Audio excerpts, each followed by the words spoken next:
Дякую, пане президент. Мене звати Ангеліс Спосіто, радіо Кадена Копе, Іспанія. Я б хотів запитати, в Ірпіні недавно вдова солдата мені подарувала шматочок снаряду, тому що її чоловік загинув в Харкові десь рік тому.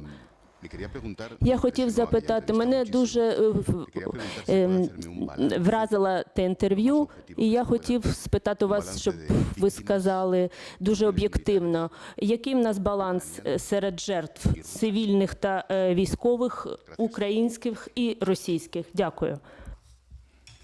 Баланс. Напевне, про баланс зможу сказати, але я не зможу вам говорити про конкретні цифри. Ви повинні зрозуміти, все одно я буду узагальнювати свою відповідь, незважаючи на те, що деякі речі ми знаємо конкретні. Я не можу розказувати чітко, скільки ми втратили наших героїв і скільки з них поранено.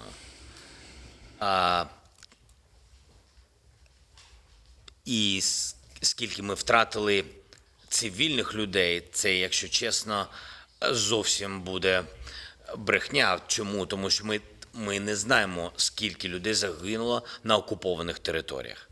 І це факт.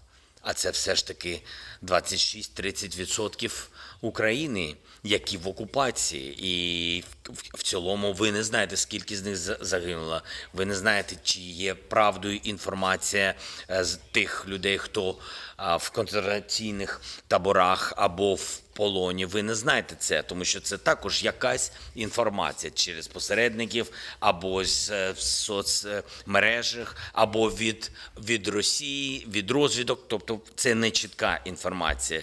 І ви її до кінця не будете знати, і це буде брехнею. Ви не знаєте, скільки людей закопано в Маріуполі.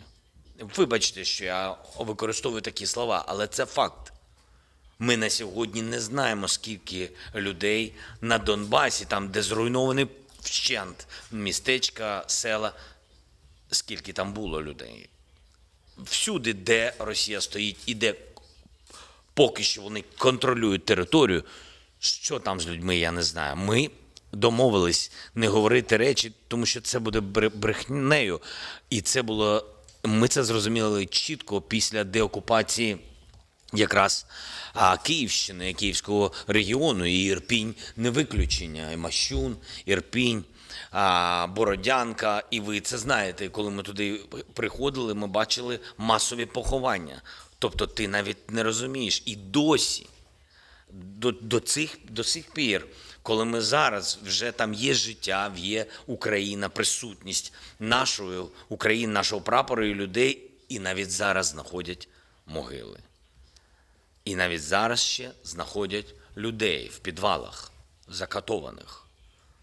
І тому сказати, скільки людей, я просто не маю цих цифр.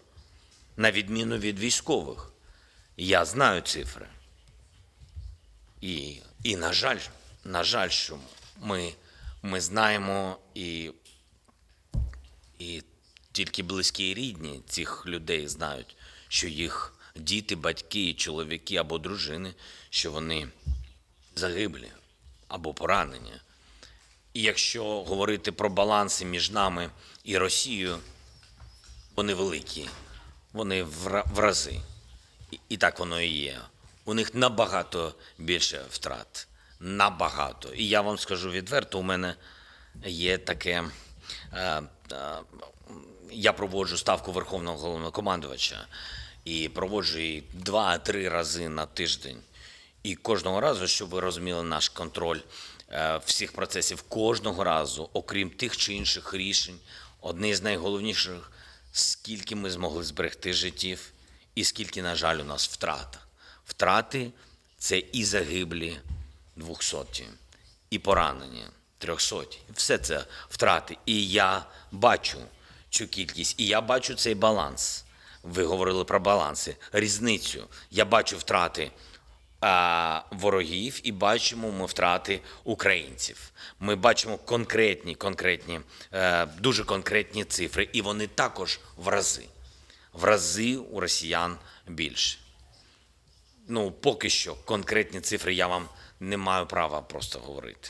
Вибачте.